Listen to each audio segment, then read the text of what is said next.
Atenção porque vai começar a aula de língua portuguesa. Olá pessoal, tudo bem com vocês?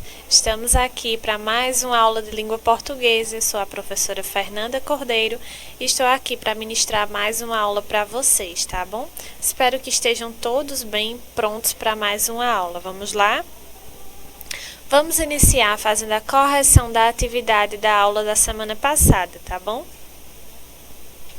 Na primeira questão, eu tinha aí esse textinho aí, certo? Esse cartaz. A parte superior do cartaz traz os verbos usar e cuidar. Em qual modo verbal eles foram utilizados? Quando ele diz aí, use máscara, cuide de todos, cuidando de você. Então, eu tenho aí o verbo use e cuide aí no indicativo, no subjuntivo ou no imperativo. Então, esses verbos aí estão no imperativo, certo? Quando ele diz use, cuide, tá bom? Ele está aconselhando aí a vocês fazerem isso, tá bom? Então, vamos lá para a segunda questão.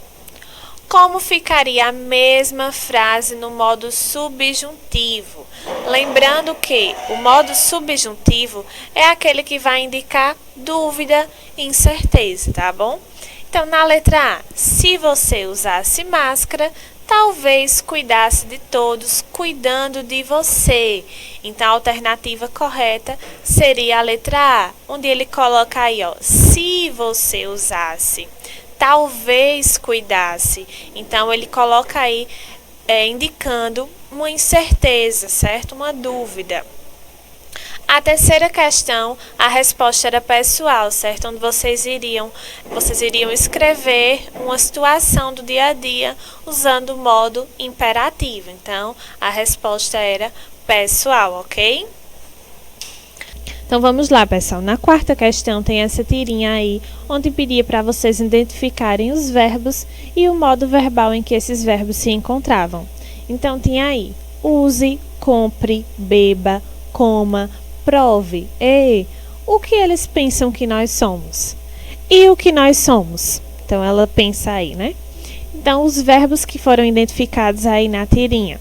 Use, compre, beba, prove, certo? Esses foram os verbos presentes aí que estão no modo imperativo, tá bom? A quinta e a sexta questão, elas estavam se referindo a um texto lá que era sobre o elefante, tá bom? Então, a quinta questão, a resposta correta era a letra A, e na sexta questão era a letra D, tá bom? Espero que todos tenham acertado, estava bem fácil. Então, vamos lá para o nosso conteúdo de hoje. Hoje, nosso assunto é pontuação, certo? Quando nós falamos sobre pontuação, sobre sinais de pontuação, o que vem na nossa cabeça, certo? Para que eles servem, né? Quando nós paramos para refletir e pensamos, na nossa fala, né? Nós fazemos algumas entonações. Quando queremos perguntar, nós fazemos uma entonação. Quando queremos exclamar, né? Quando estamos surpresos, com medo de alguma coisa, fazemos outra entonação. Quando estamos com raiva, né, falamos de outra forma.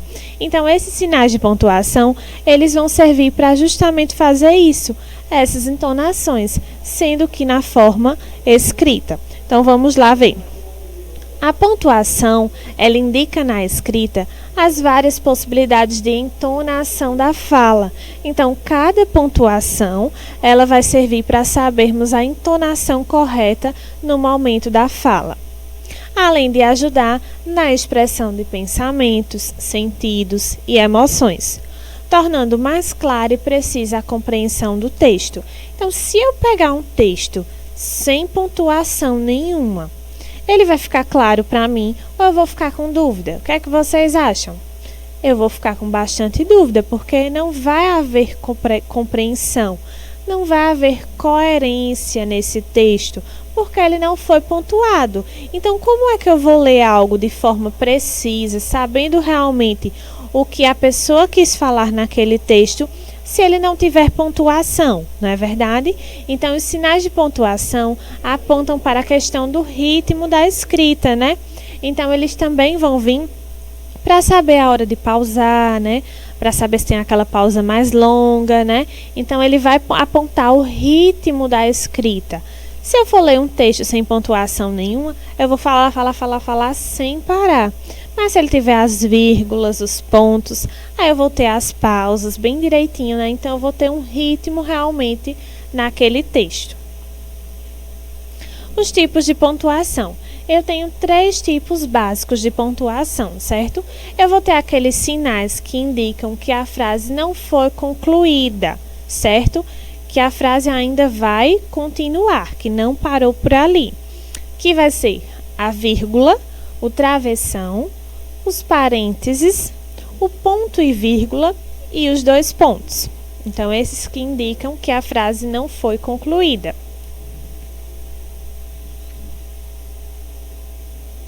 Eu vou ter também aqueles sinais que vão indicar o término do discurso ou parte dele, certo?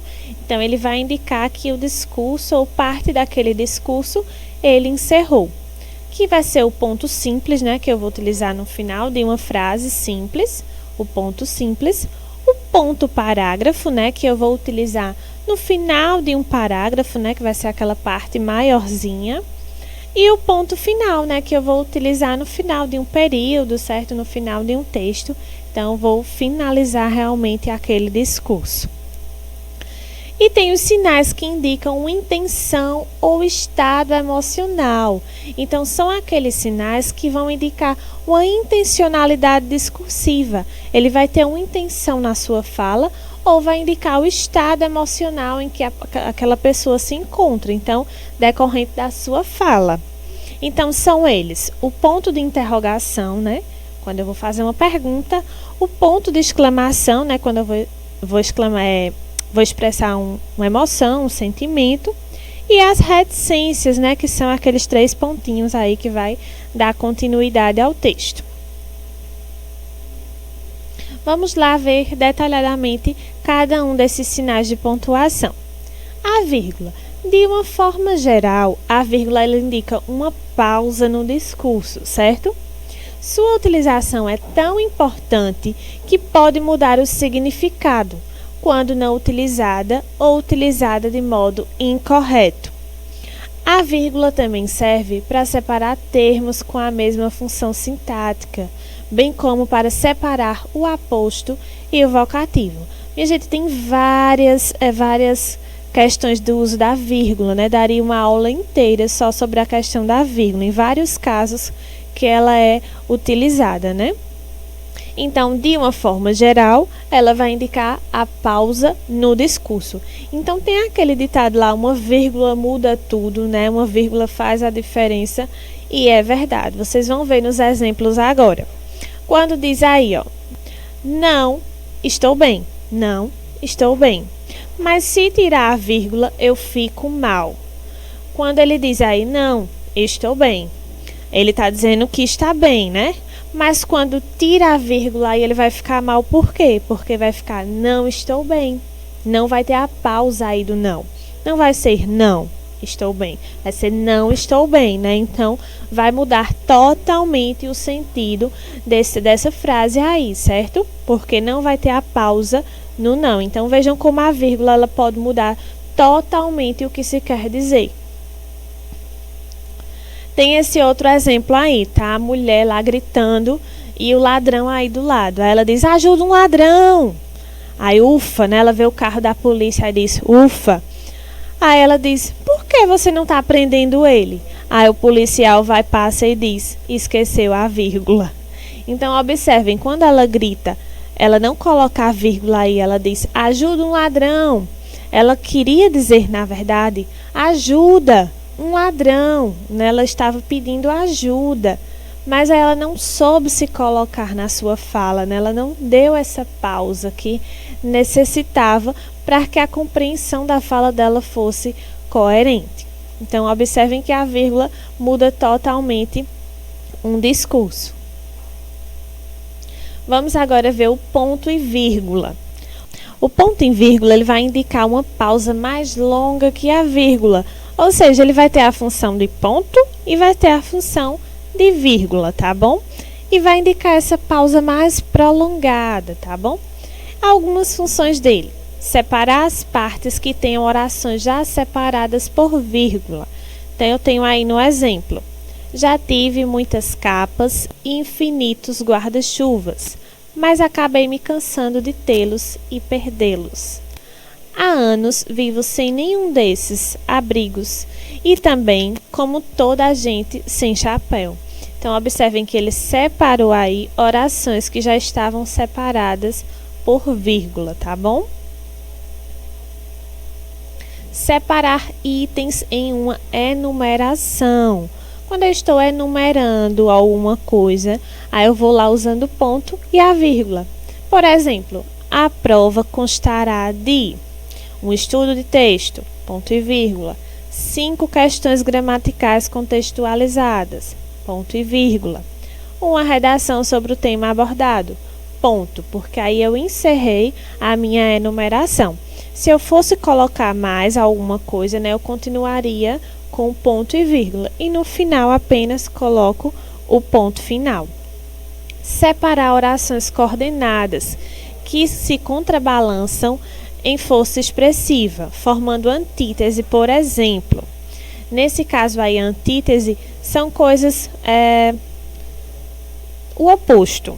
Muitos se esforçam, poucos conseguem. Eu tenho aí o oposto, são informações opostas que dizem o contrário. Então, ele separou aí essa antítese por ponto e vírgula. Muitos se esforçam, porém poucos conseguem. Uns trabalham, outros descansam. Então, ele separou aí essa antítese, certo? Onde tem informações divergentes, contrárias, certo? Tá dando para compreender, pessoal? Prestem bem atenção, tá bom? 2 pontos. Os 2 pontos, ele vai introduzir fala, um discurso direto, tá bom? Quando diz aí, a aeromoça disse. Então, eu vou destacar aí a fala da aeromoça, ela vai estar aí separadinha. Então, eu tenho aí um discurso direto. O que foi que a aeromoça disse? Os passageiros devem permanecer sentados até o pouso da aeronave. Então, os 2 pontos aí tá introduzindo a fala da aeromoça. Ponto 2. Introduzem uma citação. Então, se eu for colocar uma citação de alguém, né, em algum texto, eu vou colocar o nome de quem escreveu o texto, 2 pontinhos e o que ele falou. Por exemplo, diz Mônica Hector em Manual de Semântica. 2 pontos, o que foi que ela disse? A aceleração do mundo moderno impõe o repensar da ciência. Então, eu tenho aí os 2 pontos introduzindo a citação. Introduzem uma explicação, resumo ou consequência do que se disse antes. Gol, 2 pontos. O carro que menos desvaloriza no Brasil. Então, observem aí que depois do nome Gol, né, o nome do carro, eu coloquei os 2 pontos para colocar a explicação em relação àquele carro. Então, aí, os 2 pontos introduzindo uma explicação. Tenho aí mais alguns exemplos. Pacote anticrime, 2 pontos. Eu apoio. O valor do taquar apoia o pacote anticrime. Então, eu tenho aí também os 2 pontos introduzindo aí uma fala. Horário de funcionamento, nesse outro texto, aí tem segunda a sexta, os 2 pontos aí, indicando, explicando o horário de funcionamento do estabelecimento, que de segunda a sexta é das 8 a meio-dia, de 12h30 às 17h30. E no sábado, né, os 2 pontinhos, das 8 às 12 horas. Então, eu tenho aí os 2 pontos introduzindo aí essa explicação em relação ao horário de funcionamento de um estabelecimento. As reticências. As reticências são aqueles sinais gráficos que fazem referência ao sentido de continuidade, podendo ser utilizados no início, meio ou fim de uma frase. As reticências, pessoal, são aqueles famosos 3 pontinhos, que quando nós, professores, falamos em sala de aula, coloquem uma reticência, aí vocês dizem, o que é isso, professora? A gente vai lá e fala, os 3 pontinhos, né? E na verdade não é nem para falar os 3 pontinhos, mas aí vocês sempre esquecem o que é uma reticência, que são os 3 pontinhos que dão continuidade ao texto, que vai indicar que esse texto continua, que aquela fala continua, ou que teve algo antes daquela fala, certo? Então pode ser utilizado no início, no meio ou no fim de uma frase. Então ela vai indicar que o sentido vai além do que é dito, quando é como aí no exemplo, Roberta imaginou-se com Paulo. Aí tem 2 pontos. Os dois em uma ilha comendo uvas, dando risada.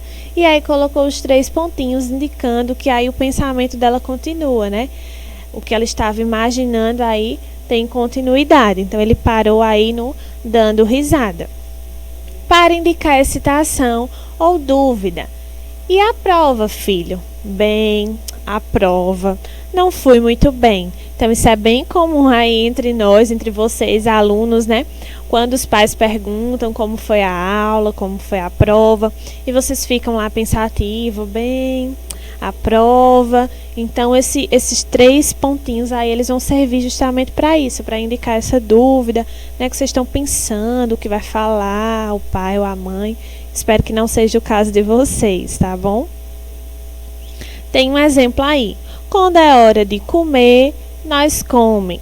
Quando é hora de beber, nós bebe. Quando é hora de dormir, nós dorme. Quando é hora de amar, nós ama. Quando é hora de trabalhar, Observem aí na fala desse homem aí, que parece bastante preguiçoso, né? A linguagem bem coloquial, bem informal, bem própria do lugar, né, onde ele vive, né? Observem que ele tá aí com a roupa, né? Bem nordeste, bem, sei lá, sertanejo, né? Então, observem que ele utiliza as reticências na fala dele, no final de cada frase aí que ele representa, certo? Através de sua fala. Os parênteses. Os parênteses, eles são utilizados para fazer um comentário ou intercalações acessórias. Então, se eu estou falando sobre algo e quero colocar um comentário, eu posso destacá-lo entre parênteses. Exemplo: todas as pessoas inteligentes são cheias de dúvidas. Aí ele coloca aí entre parênteses, eu acho, né? Então, é um comentário dele, uma opinião dele em relação às pessoas inteligentes. Então, ele separou aí com os parênteses. Indicações bibliográficas. Mas quando olhar a mancha viva em minha camisa, talvez faça uma careta e me deixe passar. Então, eu tenho aí uma indicação bibliográfica de Chico Buarque de Holanda. Então, eu coloco entre parênteses aí o nome do autor daquela fala, daquela citação que eu mencionei. Tem aí também do lado de Fernando Pessoa, onde diz: de quem é o olhar que espreita por meus olhos. Então, aí tá as indicações bibliográficas, né, que foi de Fernando Pessoa, da Múmia, entre parênteses. Nas indicações cênicas das peças de teatro. Então, é bem comum nós, professores, na escola, ou quando você pega um texto, né, um texto de gênero teatral para ler, que vocês vão ver onde está lá a fala dos personagens e geralmente entre parênteses vem dizendo as indicações cênicas, o que eles vão fazer durante aquele momento, certo? O que é que eles vão expressar, o que é que eles vão fazer, se eles vão correr, se vão sentar. Então, geralmente vai vir entre parênteses. Tem aí o exemplo: Tomás, é meu, tenho dito. Sampaio diz: pois não é, não, senhor. Aí agarraram ambos no leitão e puxam cada um para seu lado. Então, observem aí que tem entre parênteses o que os dois vão fazer nesse contexto aí, nessa hora da peça teatral. As aspas. As aspas, elas são empregadas, certo? Para indicar início e final de uma citação. Então, quando a gente diz entre aspas, abre aspas, né? Como foi a nota da prova, filho? Glup, foi uma nota ímpar. Aí o pai diz: posso ver? Nota ímpar,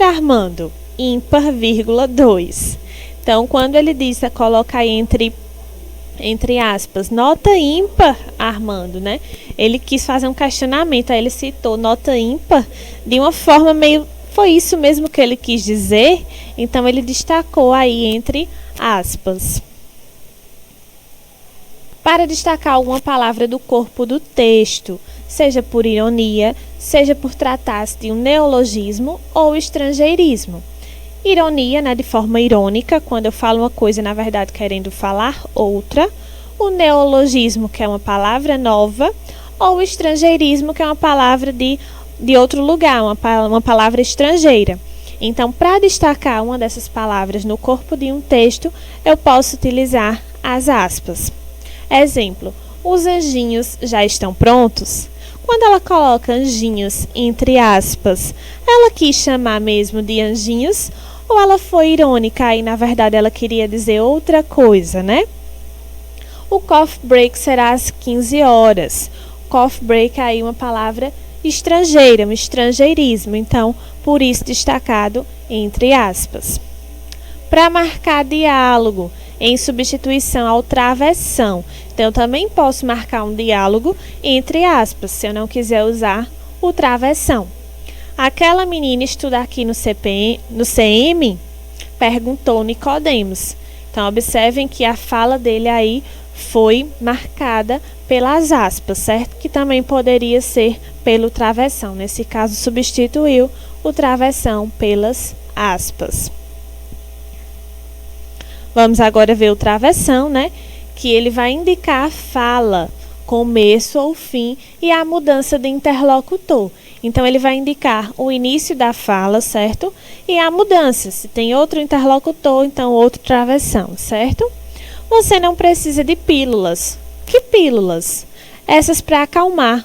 Eu sou calma, disse Luciana com meio sorriso. Então, observem que eu tenho aí o travessão indicando a fala de cada um dos personagens nesse diálogo. Eu tenho aí um trechinho do texto de Lígia Fagundes, Tele Ciranda de Pedra. Para enfatizar expressões ou frases. Então, se dentro de uma frase, dentro de uma oração, eu quero destacar alguma expressão, eu posso colocá-la entre travessões. Foi poeta, sonhou e amou na vida. Então, tenho aí o texto de Álvares de Azevedo. Então, nesse sonhou aí, ele quis destacar, ele quis dar ênfase. Então, ele colocou entre travessões. Impossível escrever o poema. Uma linha que seja de verdadeira poesia. Carlos Drummond de Andrade. Então, observem também aí o travessão destacando aí essa expressão nessa fala dele. A vidraça. Oi, dona Laura. Oi, Zezinho. Dona Laura, eu preciso de um favor. Pois não. Sabe o que é? Preciso entrar em sua casa. Quer dizer, no seu quintal. É para apanhar a minha bola que caiu lá. Ah, foi? Foi. E aconteceu um pequeno acidente. Acidente? Ao cair, sem querer, minha bola acertou sua vidraça dos fundos, dona Laura, e quebrou. Então, observem aí que ele utilizou os travessões no início de cada fala, né, dos personagens, né, nesse diálogo. Tem aí também a presença dos pontos finais, das vírgulas, dando pausa bem direitinho a esse texto. Então, texto bem pontuado, né? Ele faz total diferença. A interrogação. A interrogação ela vai ser empregada em frases interrogativas diretas. Ei, todo mundo, época de festas natalinas. Você já abraçou sua árvore de Natal hoje? Então, tem aí uma pergunta direta, né? Eu vou utilizar a interrogação em perguntas, em frases interrogativas diretas. Qual a sua idade? Quantos anos você tem? Qual é o seu nome? Onde você mora? Então, eu tenho frases interrogativas diretas. Então, eu uso a interrogação. Não se usa ponto de interrogação nas frases interrogativas indiretas, mas sim o ponto final. Observe. Então, nas frases interrogativas indiretas, eu não vou usar o sinal de interrogação, e sim o ponto final. Os alunos perguntaram em que dia seria o teste e quais matérias teriam que estudar. Então, observe que eu estou falando para alguém, por exemplo, que os alunos perguntaram. Então, não é uma frase interrogativa direta, e sim indireta. Então, por isso aí o uso do ponto final ao invés da interrogação. O diretor perguntou quais funcionários poderiam trabalhar no fim de semana. Então, outra aí, frase interrogativa indireta, por isso o uso do ponto final. A exclamação, que vai ser usada após a interjeição, né? Ui, ai. Ou frase exclamativa para expressar chateamento, emoções, ordem ou pedido. Estou cheio de escola. Entenderam? Cheio. Então, pronto, não vou mais. E não venham com discursinhos, porque não vão me convencer. Aí ele já chegando na escola e diz: você tem que ver a oratória do chinelo da minha mãe. Então fez todo o sentido aí para poder ele resolver ir para a escola, que eu sei que não é o caso de vocês. Então observem aí na fala dele, no final, onde ele está expressando, ele está estressado, né? Ele está raiva, chateado. Então tem aí no final das falas dele o uso do sinal de exclamação. Outros exemplos aí: o sabor marcante do guaraná, mais olha. Tem aí a exclamação, seja curioso, exclamação. Quanto mais você perguntar, mais você vai saber. Cuide de sua saúde, cuide de você. Então eu tenho aí 3 exemplos aí do uso da exclamação. Ponto final. O ponto final é o indicador de pausa máxima. É empregado no final de um período simples, oração absoluta, ou de um período composto. É muito utilizado em textos publicitários com recurso estilístico. Então, o ponto final ele vai ser a pausa máxima do meu texto, né, onde eu estou concluindo. Que seu carro esteja com você. Ponto. Então, eu tenho aí a finalização, a pausa máxima nesse contexto. Certo, pessoal? Essa foi mais uma aula de hoje. Espero que vocês tenham entendido tudo direitinho, certo? E eu trouxe também para vocês uma dica de leitura, certo? Aproveitem que vocês estão aí em casa, né, no lockdown. Então, façam essa leitura. É uma leitura bastante leve, bem tranquila, bem prazerosa, certo? A dica de leitura é Marcelo Marmelo Martelo, de Ruth Rocha. Vocês encontram facilmente na internet, tá bom? Então, espero que leiam, tá bom? Tenho aí as referências bibliográficas, tá bom, pessoal? Então, essa foi mais uma aula de hoje. Muito obrigada pela atenção de vocês. Fiquem em casa, se cuidem, fiquem com Deus e até a próxima aula. Tchau, tchau!